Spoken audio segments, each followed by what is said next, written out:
Back when I was around 25, maybe 26, I used to do things that don't make much sense to the person I am now. Not reckless exactly, but close enough that looking back on it feels like I'm remembering someone else's life. I didn't have a family back then. No wife waiting at home, no kids dependent on me. If I made a bad decision, the consequences were mine alone. And because of that, I pushed my luck a lot more than I should have. One of the things I loved most during that time was disappearing into the wilderness completely alone.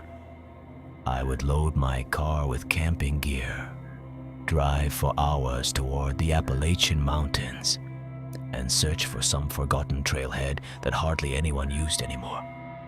Then I'd hike, sometimes for miles, sometimes leaving the trail completely and wandering deeper into the woods until the sounds of civilization faded away. No signal, no other hikers, no distant traffic, just trees, wind, and silence. Most people I knew thought that kind of thing was insane, but I loved it. There's a strange kind of peace that comes from knowing that for miles in every direction, there's nothing but forest, no engines, no voices, just the occasional call of a distant bird and the sound of wind moving through the leaves. That peace is exactly why what happened that weekend has stayed with me all these years later. I had driven out to Cherokee National Forest in Tennessee for a 3-day solo hiking trip. It was early fall, the kind of weather hikers dream about. Cool air, clear skies, leaves just starting to turn shades of gold and red. For the first 2 days, everything went perfectly. The trail was empty. The only people I saw were a couple heading back toward the parking lot early on the first morning. After that, it was just me. I hiked deeper into the forest than I had originally planned. Sometimes I left the trail just to explore, pushing through thick patches of trees and underbrush to see where the terrain would lead. The deeper I went, the quieter the forest became. By the second afternoon, I was miles away from where I had started. That's when I noticed the clouds. At first, I didn't think much of them. Storm clouds in the mountains can look dramatic, even when they pass without much rain. But these clouds were different. They were moving fast, and they were dark. Really dark. I stopped on the trail and looked toward the western ridge. The sky there had turned almost black. The wind began to pick up.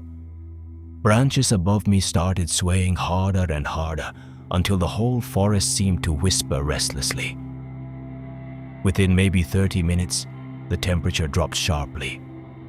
The air had that heavy electric feeling storms sometimes bring, the kind that makes the back of your neck feel tight. Then the first thunderclap hit. It echoed across the mountains like an explosion. I remember muttering to myself, "Great timing." And then the rain came. Not gradually, not gently. It hit the forest like someone had dumped a massive bucket over the sky. Within seconds, I was drenched. Wind roared through the trees. Leaves and broken branches whipped through the air. Lightning flashed somewhere close enough that the thunder came almost instantly afterward. That's when I realized something important. I was on a ridge trail, at elevation, with a metal-framed backpack, completely exposed. That is just about the worst possible place you can be during a thunderstorm. I started moving quickly, scanning the forest for any kind of shelter. Even a rock overhang would have helped. But the storm only got worse. Rain pounded the ground so hard it bounced back into the air like mist. Thunder rolled continuously.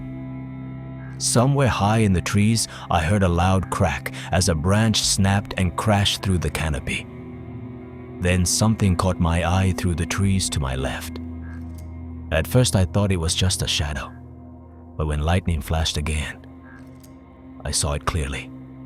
A structure, small, dark, partially hidden among thick trees. I stepped off the trail and pushed through the undergrowth toward it.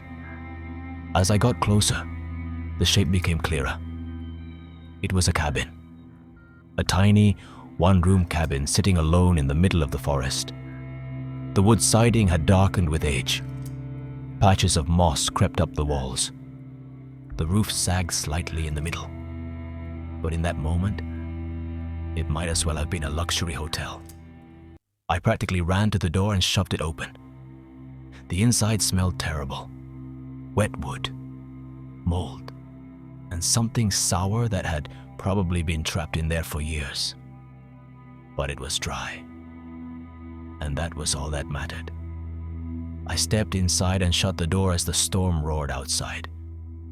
For a few minutes, I just stood there catching my breath while rain hammered the metal roof. The room was small, maybe 10 feet across. There wasn't much furniture, a rickety chair, a narrow wooden table, and the rusted metal frame of an old cot. A stone fireplace sat against one wall, clogged with gray ash and debris that looked decades old. I peeled off my soaked jacket and dropped it near the door. Then I sat on the floor. Slowly, the warmth of being out of the storm seeped back into my body. For the first time since the rain started, I relaxed. After a while, curiosity took over. I grabbed my flashlight and began scanning the room. That's when I noticed the sleeping bag. It was rolled up beside the cot frame. Dusty, but not nearly as old as everything else, which meant someone had been here. Maybe recently. That alone didn't bother me. Old cabins in the wilderness sometimes get used by hikers as emergency shelters. But then I noticed something else. Scratches.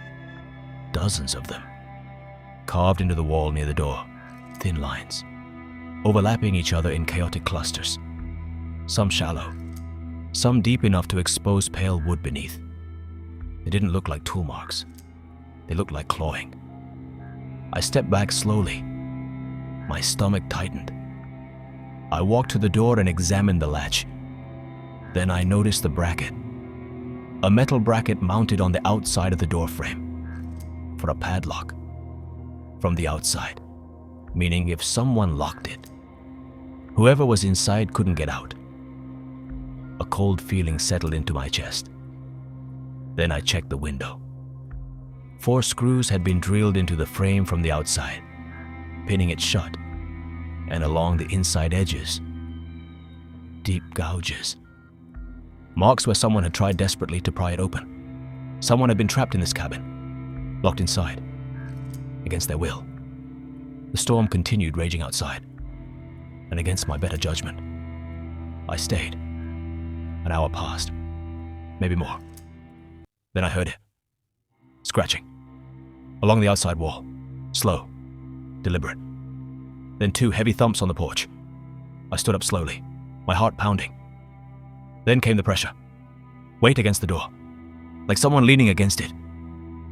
Then it stopped. And a horrible thought crept into my mind. Maybe they didn't want to come in. Maybe they wanted me to stay inside. Panic hit me all at once. I grabbed my backpack and rushed toward the door. But before I could open it, the window exploded behind me. Glass shattered everywhere. Something flew into the room. A bottle. The smell hit instantly. Gasoline. And a split second later, the room erupted into flames. Fire raced across the floor. The sleeping bag ignited instantly. Heat slammed into my face. Without thinking, I kicked the door open and ran straight into the storm. Rain poured down so hard it felt like needles on my skin. I didn't stop running. Not once. Not until I reached the trail. And even then I kept going. I never looked back. But as I hurried down the mountain, I swear I heard someone screaming behind me. from inside the burning cabin.